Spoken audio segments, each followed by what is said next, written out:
సార్వత్రిక క్రైస్తవ సంఘం ఎక్కడ బలహీనపడిపోతుందంటే చెప్పేవాళ్ళైనా వినేవాళ్ళైనా ఇక్కడే బలహీనమైపోతున్నారు. ఈ కడవరి దినాల్లో ఎప్పుడు ప్రార్థన చేస్తాం? భోజనం ఇచ్చినందుకు వందనాలయ్యా అని భోజనప్పుడు ప్రార్థన చేస్తాం. ఇంకెప్పుడు ప్రార్థన చేస్తాం? అయ్యా బయటికి వెళ్తున్నాము సాయం చేయని ప్రార్థన చేస్తాం. ఇంకెప్పుడు ప్రార్థన చేస్తాం? సడన్గా అనుకున్న రీతిగా ఏదైనా సమస్య వస్తే, ఏదైనా ఆపద వస్తే అప్పుడు ప్రార్థన చేస్తాం. మరి ఇప్పుడే మీరు ప్రార్థించండి, ఈ టైంలోనే ప్రార్థించండి, ఇలాంటి పరిస్థితుల్లో ప్రార్థించండి అని దేవుడు మనకి ఏమైనా హద్దులు ఏమైనా పెట్టాడా? కొన్ని కండిషన్స్ ఏమైనా పెట్టాడా? అంటే దేవుడు మనకు ఏ కండిషన్స్ పెట్టలేదు ప్రార్థన చేయడానికి. ఏ స్థితిలోనైనా, ఏ సమస్యలోనైనా, మీ పరిస్థితులు ఎలా ఉన్నా మీరు ప్రార్థన చేస్తే మాత్రం అద్భుతమైనటువంటి ప్రతిఫలాన్ని దేవుడు మనకు ఇవ్వబోతున్నాడు. దేవునికి స్తోత్రం. ఈరోజు నేను మీ ముందు ఉన్నానంటే కేవలం ప్రార్థన మాత్రమే. ప్రార్థన ఎలాంటి కార్యాలు చేస్తుంది అంటే, ఎలాంటి కార్యాలు చేస్తుంది? ఎలాంటి కార్యాలైనా చేస్తుంది. ప్రార్థన ఎలాంటి కార్యాలు చేస్తుంది? ఎలాంటి కార్యాలైనా చేస్తుంది. ఆయన సన్నిధిలో నీవు మోకరించి ప్రార్థన చేస్తూ ఉంటుంటే, ఆయన సన్నిధి ఉంది అనుకుని నీవు భావించి గనక నీ హృదయాన్ని విప్పి ఆయన ముందు పరిచితే, తనకు మొరపెట్టు వారందరికీ 145వ కీర్తన, తనకు నిజం తీయండి 145వ కీర్తన, తనకు మొరపెట్టు వారందరికీ, తనకు నిజముగా మొరపెట్టు వారందరికీ యెహోవా సమీపముగా ఉన్నాడు. 528 పేజీలో 145వ కీర్తన 17, 18, 19 వాక్యాలు చదువుతారా?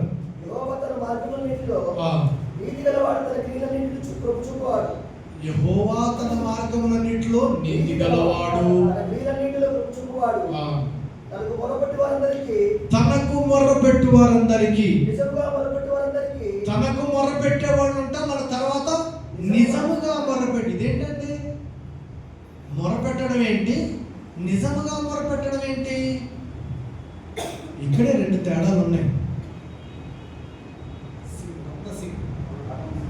రత్నసింగ్ పొద్దున డ్యూటీకి వెళ్ళి ఇప్పుడు వరకు వచ్చాడు. మధ్యాహ్నం భోజనం మర్చిపోయాడు, తినడం మర్చిపోయాడు, అంటే తీసుకెళ్ళడం మర్చిపోయాడు. ఆ పనిలో పడి బయటకు వెళ్దాం అనుకున్నాడు, అది కూడా వెళ్ళలేదు. ఇప్పుడు అతని కడుపు ఫుల్గా ఉంటుందా, ఎంటీగా ఉంటుంది, ఆకలి వేస్తూ ఉంటుంది. నేను పొద్దున్న టిఫిన్ చేశా, మధ్యాహ్నం భోజనం చేశా, ఇంకా 4 గంటలకి స్నాక్స్ ఏవి ఉంటే ఆ పురుగులు తిన్నా.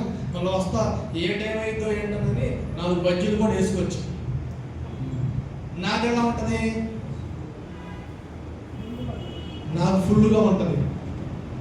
ఈయన అంటాడు, ఈయన వదిలితే తొందరగా వెళితే మొదటి రోజు ఆకలి వేస్తుంది పొద్దు నుంచి. నేనేమనుకుంటా, ఇంకా కాసేపు చెప్తే బాగుంటుందని నేను అనుకుంటా. కడుపు నిండిన వాడిది, కడుపు నిండని వాడికున్న సమస్య ఇదే. శ్రమ వచ్చిన వాడి యొక్క పరిస్థితి ఒక రకంగా ఉంటుంది, శ్రమ లేకోకుండా అన్ని సమృద్ధిగా ఉన్న వాడి పరిస్థితి ఒక రకంగా ఉంటుంది. అన్ని సమృద్ధిగా ఉన్నప్పుడు ప్రార్థన చేయవలసిన అవసరం ఎవరికి ఉండదు, అంతే కదా. ఏదన్నా సమస్య వస్తే, ఏదన్నా ఆపద వస్తే, ఏదన్నా కష్టం వస్తే, ఏదన్నా టెన్షన్ మన మీద వస్తే, మనం ఊహించనిది ఏదైనా ఎదురైతే అప్పుడు ప్రార్థన చేస్తానికి మన మనసు ఇష్టపడుతుంది. కానీ అన్ని బాగుంటే ప్రార్థన చేసేవాడు లేరు. అన్ని బాగుంటే ప్రార్థన చేసేవాడు లేరు. ప్రార్థన చేయాలని అనిపించదు, అవునా కాదా? కానీ మీకు అన్నీ బాగున్నా బాగోకపోయినా యేసుక్రీస్తు ప్రభువారు మనకి చెప్పింది ఏంటంటే, నిత్యము విసుగక ప్రార్థన చేయుడి. నిత్యము విసుగక ప్రార్థన చేసే వాళ్ళలో కూడా మొక్కుబడిగా అలవాటు ప్రకారంగా ప్రార్థన చేసేవాళ్ళు ఒక రకమైతే, కన్నీటితో ప్రార్థన చేసేవాళ్ళు ఇంకొకరంట. ఎవరైతే తనకు మొరపెట్టు వారందరికీ, తనకు నిజముగా మొరపెట్టు వారందరికీ యెహోవా సమీపముగా ఉన్నాడు. ఎవరైతే దేవుని యందు విశ్వాసం కలిగి, భక్తి కలిగి, ఆయనకు నిజముగా మొరపెట్టడానికి తమ మనసును సిద్ధం చేసుకుంటారో వారి ప్రార్థనలు వినడానికి ఆయన సమీపముగా వచ్చే దేవుడు మన దేవుడు. దేవుని బిడ్డలారా, దేవుని సంగమా, 45 సంవత్సరాల క్రితం నాకు తెలిసినటువంటి ఒక పాస్టర్ గారు దేవుని నమ్ముకుని కొత్తగా సేవకు వచ్చారు.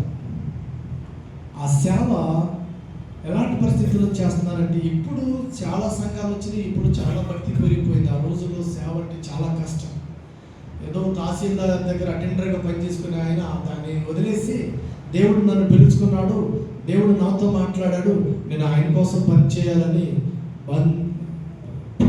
చర్చికి వెళ్ళి ప్రార్థన చేసుకుంటూ వాక్యం చెబుతూ సువార్త రోడ్ల తిరిగి ప్రకటిస్తుంటే ఆ ఇంటి వాళ్ళు, అంటే వాళ్ళ తల్లిదండ్రులు, అక్క చెల్లెండ్రులు, ఈడేంట్రా బాబు ఈ కిరస్తాని మతాన్ని పట్టుకున్నాడు, మనకేమో ఊళ్ళో అంతా అవమానంగా ఉంటుందని, అరే బాబు నీ తట్టపుట్ట సర్దేసుకుని నువ్వు వెళ్ళిపో, నీకు మాకు కుదరదు, సరిపోదు అని ఆ పాస్టర్ గారిని భార్య బిడ్డలతో బయటికి పంపించేశారు. దేవుడా నువ్వు నాకు సహాయం చేస్తావు, నేను నీ సేవ చేస్తే అబ్బో నువ్వు నన్ను బాగా ఆశీర్వదించేస్తావు అనుకుంటే ఇప్పుడు ఏం జరిగింది? ఉన్నవాళ్ళు కూడా నన్ను ఇంట్లోంచి తరివేసేస్తున్నారు, బయటికి వెలివేసేసారు. ఏం చేయాలో దిక్కుతోచని ఆ పరిస్థితుల్లో ఆ ఊరు నుంచి ఒక 5 కిలోమీటర్లు 6 కిలోమీటర్లు నడుచుకుంటూ వస్తే, ఆ నడుచుకుంటూ వచ్చి ఇక నడవలేక ఒక చింత చెట్టు ఉంటే ఆ చింత చెట్టు దగ్గర ఆ భార్య 2 పిల్లలు పెట్టుకుని ఆ రాత్రి ఆ చింత చెట్టు కింద ఆ వేసవకాలంలో రోడ్డు పక్కన అలాగే పడుకున్నారు, ప్రార్థన చేసుకున్నారు. 2వ రోజు పగలైపోయింది, ఆ రాత్రి అయిపోయింది, అలా పగలు వచ్చింది. ఆ పగలు కూడా ఆ పిల్లలు అక్కడెక్కడ ఆడుకున్నారు, భార్య అక్కడే ఉంది, ఆయన కూడా అక్కడే ఉన్నాడు, చెట్టు దగ్గరే ఉన్నాడు. ఇంటి ఏం చేస్తున్నారంటే ప్రార్థన చేసుకుంటున్నారు భార్య భర్తలు. ఇప్పుడు ప్రార్థన మీరు అక్కడ కిందకి వెళ్ళి అక్కడ కార్నర్లో ఇట్లా మోకరించి చేతులు పైకెత్తి ప్రార్థన చేస్తే మనల్ని ఎలా చూస్తారు? ఎలా చూస్తారు? వీళ్ళకి అనుకుంటారు కదా. ఇప్పుడే ఎలా అనుకుంటే ఆ రోజుల్లో కూడా అదొక ఎగ్జిబిషన్ లాగా అందరూ అట్లా చూసుకున్నాడు, వెళ్ళేవాడు అందరూ వచ్చేవాడు వస్తున్నారు. 3 దినాలు భోజనం లేకుండా మా భార్య భర్తలు 2 పిల్లలతో చెట్టు కింద అక్కడే. ఏంటయ్యా మిమ్మల్ని నమ్ముకుంటే ఏదో కలిసి వస్తుంది అనుకున్నాం, మీకు ప్రార్థన చేస్తే ఏదో మేలు జరిగిందని మేము అనుకున్నా ఏమో కానీ అసలు వెలివేయబడ్డాము. పిల్లలు చెట్టు పిల్లలు నా కళ్ళ ముందే ఆహారం లేకున్నారు, నా భార్యకి నాకు కూడా ఆకలి వేస్తుంది అని ప్రార్థన చేస్తున్నారు. ఈలోపు వాళ్ళ చిన్న అబ్బాయి అంట, డాడీ ఆకలి వేస్తుంది డాడీ. మరి 2 రోజులు అయిపోయిందిగా. ఈ పాస్టర్ గారు అన్నాడు, ఏసయ్యని అడిగయ్యా, ఏసయ్య నీకు అన్నం పెడతాను, ఏసయ్య ఆకలి వేస్తుందయ్యా, అన్నం కావాలయ్యా, ఏసునామములో అడుగుచున్నా తండ్రి ఆమేన్. ఏది ఏసయ్య ఇవ్వలేదే? ఆ క్వశ్చన్ ఆ కొడుకు వేస్తుంటే తండ్రి మనసు తల్లి మనసు ఎలా ఉంటుంది? శబాష్ బలి ప్రార్థన చేసి ఉంటారా? ఎంత హృదయం విదారకరంగా ఉంటుంది, ఎంత బాధ వేస్తుంది, ఎంత ఏడుపు వస్తుంది. ఆ ఏడుస్తూనే ఉంటుంటే ఒకరోజు అదే 3వ రోజు మధ్యాహ్నం చిన్నపిల్లలు ప్రార్థన చేసిన ఆ మధ్యాహ్నం వీళ్ళు చింత చెట్టుకి ఆనుకుని ఎట్లా ఉన్నారుగా భార్య భర్తలు 2 పిల్లలు. ఈ ఇంటి ఎదురుగా ఒక ఆవిడ మధ్యాహ్నం భోజనం చేసి పడుకుంటే ఆవిడ యొక్క త్వర మీద గట్టిగా ఒక సరుపు సరిచినట్టు కొట్టినట్టు, నిజంగా కొట్టినట్టు దెబ్బ తగిలిందంట. తుళ్ళిపడి అని ఆ ఇంటి ఆవిడ అందంట. మా గన్నుగా మళ్ళా నిద్రపోతుంది, మళ్ళా ఒకసారి సరిపినట్టు ఉన్నాడంట. గట్టిగా ఎవరది అని అంటే కళ్ళు కూడా తెరవాల. ఆ కళ్ళల్లో తెరవకముందు ఆ కళ్ళల్లో కనిపిస్తుంది ఒక సిలువ కనపడుతుంది, ఆ సిలువలో ఒక వెలుగు కనపడుతుంది, ఆ వెలుగులో ఒక దృశ్యం కనపడుతుంది. ఆ ఏంటంటే చింత చెట్టు కింద పాస్టర్ గారు 2 పిల్లలను పెట్టుకుని ఎలా అంటే యాజ్ ఇట్ ఈజ్గా ఆయన చెట్టుగా అనుకుని ఉన్నాడు, ఆవిడ చెట్టుగా అనుకుని ఉంది, పిల్లలు ఇట్లా కొడుకుని ఉన్నారు. 3 రోజుల నుంచి అన్నం లేదు కదా. ఆ సీన్ ఆవిడకి కనపడుతుంది. ఎవరు నువ్వు అనగానే సిలువ కనిపించింది. నేను యేసు ప్రభువుని. ఇప్పుడు ఏంటి అంటే వారికి ఆహారం పెట్టు అని ఒక స్వరం వినపడుతుంది. ఎవరు వాళ్ళు అనగానే ఆ చింత చెట్టు కింద ఉన్నటువంటి దృశ్యం ఈవిడి కల్లో కనబడుతుంది. యాసిటీస్గా తుళ్ళిపడి లేచిందంట. గబగబా వెళ్ళింది.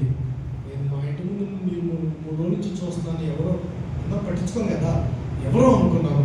మీ దేవుడు అంట ఇట్లా అంట తీసుకెళ్ళింది. 6 నెలలు వాళ్ళ ఇంట్లో పెట్టుకుంది, పోషించింది. దేవునికి స్తోత్రం. 6 నెలలు వీళ్ళు వెళ్ళిన తర్వాత వాళ్ళ అమ్మాయికి పొన్నంటి మగ పిల్లడు పుట్టాడు. దేవుని స్తోత్రం. 6 నెలలు అయింది. 6 నెలలు ఒక రోజు అనుకున్న రీతిగా రేపు ఎల్లుండి అన్నప్రాసన చేద్దాం అనుకున్నప్పుడు పిల్లోడికి ఒక రకమైనటువంటి బాడీ అంతా నీలం కలర్ అయిపోయి ఆ లేపలేని పరిస్థితిలో డాక్టర్ ఎగరేస్తుంటే హాస్పిటల్కి తీసుకెళ్తే డాక్టర్ గారు అన్నారట, చచ్చిపోయిన పిల్లోడు తీసుకొచ్చారేంటమ్మా. ఏమైపోయాడు పిల్లోడు? చచ్చిపోయిన పిల్లోడు తీసుకొచ్చారేంటమ్మా అంటే ఇంక చేసేది ఏముంది? ఏడుస్తూ బతుకుంటూ ఇంటికి తీసుకొచ్చారు. ఆ ఊరోళ్ళందరూ పోగయ్యి, మీకు శని పట్టింది, ఏడు పెట్టుకున్నారు మీ ఇంట్లో తీసుకొచ్చుకుని, ఇప్పుడు ఏమైంది మీకు? మీ ఇంటికి శని పట్టింది, బంగారం లాంటి పిల్లలను పట్టును పెట్టుకున్నారు, ఈ దేవుడిని తీసుకొచ్చారు, ఈ లేడు బతకడానికి బతుకు దేవుడు తీసుకొచ్చి ఇక్కడ పెట్టుకున్నారని ఊరు కోడైకి వస్తుంటే ఆ తల్లి మన సాగక ఏం చేయాలో తెలియక ఆ చచ్చిపోయిన చిన్న బిడ్డను తీసుకొచ్చి ఆ పాస్టర్ గారి చేతులు పెట్టింది. ఊరేమంటుందో వింటున్నావు కదా, నిన్ను మా ఇంట్లో పెట్టుకుని పోషించి దేవుడు పెట్టమని మేమంటే నీ ద్వారా ఇంత జరిగిందని అందరూ ఊరోళ్ళందరూ అన్నారు. నాకు పుట్టిన మనవడు కూడా చచ్చిపోయాడు, వాళ్ళ మాటలు వినలేకపోతున్నా, నీ మీద ప్రేమ చూపించలేకపోతున్నా, ఏం చేయాలో తెలియట్లేదు అని చచ్చిపోయిన ఆ చిన్న బిడ్డ శవాన్ని పాస్టర్ గారి చేతిలో పెట్టింది. పాస్టర్ గారు ఏం చేస్తారు? ఆ చిన్న బిడ్డని ఇలా పట్టుకుని ఆ పాస్టర్ గారు ప్రార్థన చేయడం మొదలు పెట్టారు. 30 నుంచి 45 నిమిషాలు ప్రార్థన చేస్తూ అక్కడ అందరూ చిట్టోళ్ళు తిడుతున్నారు, తిరిగి వాళ్ళు తిరుగుతున్నారు, ఏర్పాట్లు చేసేవాళ్ళు చేస్తున్నారు. దేనికి ఏర్పాట్లు? చిన్న బిడ్డని పెద్ద ఏమన్నా పిలిచేసుకుంటున్నారు. 30 నుంచి 45 నిమిషాలు వారి కన్నీటితో ప్రార్థన చేస్తూ నజరేయుడైన యేసు నామములో అడిగి వేడుకొనుచున్నాము తండ్రి అని ఎప్పుడైతే అన్నారో అని తుమ్మి పిల్లోడు పాస్టర్ గారి ముఖం మీద పాసిపోసాడు. దేవునికి స్తోత్రం. డాడీ ఆకలేస్తుంది అని అడిగాడే ఆ పిల్లోడు, ఈ పిల్లోడి మీ ముందు నిలిచినటువంటి పిల్లోడు. దేవునికి స్తోత్రం. ఒకప్పుడు కూటికి గతి లేనటువంటి మా జీవితాలు ప్రార్థన ఎంత స్థితిలోకి తీసుకొచ్చిందంటే ఇప్పుడు 1000 మంది వస్తే 2 గంటల్లో మీకు భోజనం చేసి రెడీ అయి పెడతాం. ఒకప్పుడు బట్టలు లేని మా జీవితంలో, ఒకప్పుడు ఇంటికి ఉండడానికి స్థలం లేకపోతే రోడ్డు పక్కన ఒక కత్తిరి పాకేసుకుంటే నన్ను చూసి ఆయన వేసాడు, ఆయన చూసి ఈయన వేసాడు, ఈయన చూసి ఈయన వేసాడు, వీళ్ళందరూ ఒకరిని చూసి ఒకరు మొదలు పెడతారు, మొత్తం మీకు వదిలేశారు. అంటే ఒక సెంటుకు గతి లేనటువంటి మా బ్రతుకుల్లో ఎన్ని బిల్డింగ్లు ఇచ్చాడో.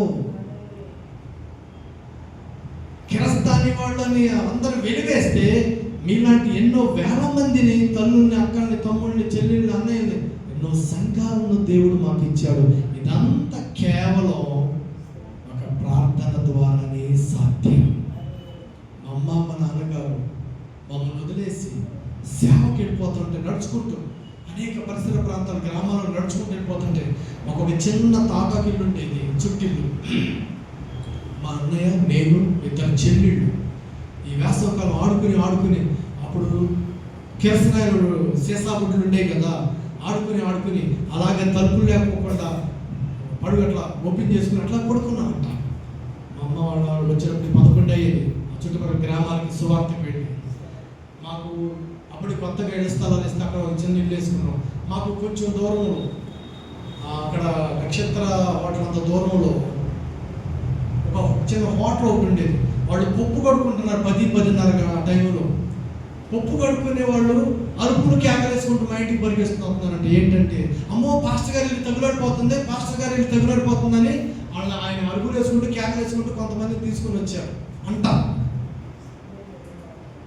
ఆయన మా ఇంటికి వచ్చేటప్పటికి సీసా లైట్ చక్కగా వెలుగుతుంది. మా అన్నయ్య, నేను, మా పిల్లలు, మా చెల్లెడు అలా చొప్పకట్టలాగా పడుకుని ఉన్నాము. ఇల్లేం తగలబడట్లా. మీకు అర్థమవుతుందా? ఇల్లేం తగలబడట్లా. కానీ దూరంగా చూస్తే అన్య జనులకి ఏమవుతుంది? అదేదో కాలిపోతున్నట్టుంది. అది కాలిపోయేది ఏదో కాదు, దేవుని ప్రసన్నత, దేవుని సన్నిధి తన యందు భయభక్తులు కలిగినటువంటి వారు చుట్టూ యెహోవా దూత కావలి ఉండి వారిని రక్షిస్తుంది. అది శ్రమైన, శోధనైన, వస్త్రహీనతైన ఏదైనా ప్రభు ప్రేమ నుండి ఏది కూడా మనం ఎడబాపనేరదు. శ్రమ వస్తుంది, కష్టం వస్తుంది, బాధ వస్తుంది, కన్నీరు వస్తుంది. దేవుని బిడ్డలారా, ఎంత ప్రార్థన చేస్తే అంత డబ్బు మీరు బ్యాంకులో దాచుకున్నట్టే. ఎంత ప్రార్థన చేస్తే అంత దీవెన మీరు దాచుకున్నట్టే. ఎంత ప్రార్థన చేస్తే అంత ప్రతిఫలం మీరు అక్కడ లాకర్లో దాచుకున్నట్టే. మీ ప్రార్థన certain time will come to everybody. ప్రతి ఒక్కరికి ఒక సమయం వస్తుంది. ఆ సమయంలో దేవుడు మీ ప్రార్థనకు జవాబిస్తాడు. 56వ కీర్తనలో ఒక మాట అంటాడు, ఇదిగో నా కన్నీళ్లు నీ బుడ్డిలో దాచి ఇచ్చావు, నీ గ్రంథంలో అవన్నీ లిఖించబడి ఉన్నవి. ఇప్పుడు కన్నీళ్ళు ఎక్కడ ఉన్నాయంట భూమి మీద? నిజంగా నాకు ఏడుపు వచ్చి ప్రార్థన చేస్తానండి అని కచ్చిప్తో తుడి చేసుకుని ప్రార్థన చేశాం. ఈ ఏసీ గారికి, ఫ్యాన్ గారికి కచ్చిప్ తడుచుకొని కచ్చిప్ ఏమైంది? ఆరిపోద్ది. కానీ ఇక్కడ కన్నీళ్ళు ఆరిపోవచ్చేమో, కానీ విరిగి నలిగిన హృదయంతో, పశ్చాత్తాపంతో, నిజంగా ఆపదలో ఉండి, నిజంగా కష్టంలో ఉండి, నీవు తప్ప నాకు ఆశ్రయం లేదు, బ్రతికినా సచ్చినా నీవే నాకు దిక్కు అని ఎవరైనా విరిగి నలిగిన హృదయంతో ప్రార్థన చేస్తే ఆ ప్రార్థన దేవుడి దగ్గర ఒక బాటిల్ ఉంటుందంట. ఆ బాటిల్లో దేవుడు దాచి ఉంచుతాడంట. మరి అది ఎప్పుడు సహాయం చేస్తాడు, అది ఎప్పుడు జవాబుగా మారుతుందంటే ఈ బాటిల్ నిండిన తర్వాత ఇంకా నువ్వు ప్రార్థన చేస్తా ఉంటే, ఏమంటే ఓపెన్ చేసి వాటర్ పోస్తున్నావు, దీని కెపాసిటీ 1 లీటర్, ఇంకా నువ్వు పోస్తా ఉంటే ఏమైంది? ఇంకా పోస్తుంటే ఏమవుతుంది? కింద పడుతూ ఉంటుంది. నువ్వు ప్రార్థన మానకుండా, ఆపకుండా ప్రార్థన చేస్తూ ఉంటే దీంట్లో నిండిందే కాకుండా నీకు జవాబుగా దిగి వస్తుంది. దేవునికి స్తోత్రం. ఆయన ఆశ్చర్యకరుడు. ఆయన మాత్రమే ఆశ్చర్యకరుడు. ఆయన మాత్రమే ప్రతి ఒక్కరి జీవితంలో కుదురుబాటు కాలం తీసుకురాగలిగిన వాడు. ఆయన మాత్రమే జీవన విధానాలను స్థిరపరచగలిగినటువంటి వాడు. ఆయన మాత్రమే పడిపోయిన వారిని, చెడిపోయిన వారిని బలపరచగలవాడు. ఆయన మాత్రమే మరణమైనను దాన్ని జీవముగా మార్చగలిగినటువంటి వాడు. ఆయన మాత్రమే అసాధ్యమైన దానిని సాధ్యం చేసేవాడు. ఆయన మాత్రమే నా యొద్దకు వచ్చు వారిని నేను ఇప్పుడు త్రోసివేయను అనేవాడు. ఎవరికి చుట్టాలు ఎక్కువ రోజులుంటే అది పండగ, వెళ్ళిపోతారేమో చెప్పులు దాచేవాడు అంట చిన్నప్పుడు. ఇప్పుడు చుట్టాలు వస్తే ఇక అసలు సాయంత్రానికి మొత్తం రెడీ, ఇక మధ్యాహ్నం కల్లా రెడీ. మీరు ఎన్ని గంటలకు మీ ట్రైను, ఇప్పుడు మీ బస్సు అనే టైం వచ్చేసింది. ఆయన అలాంటి వాడు కాదు. ఆయన మాత్రమే నిన్నుగా ప్రేమించేవాడు. నీకు ఉన్నా లేకపోయినా, నీ పరిస్థితి ఎలా ఉన్నా, నీ స్థితిగతులు ఎలా ఉన్నా, ఆయన ఒక్కడే నిన్ను ప్రేమించి ఆదరించి సేద తీర్చేవాడు. ఒకటి మాత్రం చేయాలి, విసుగక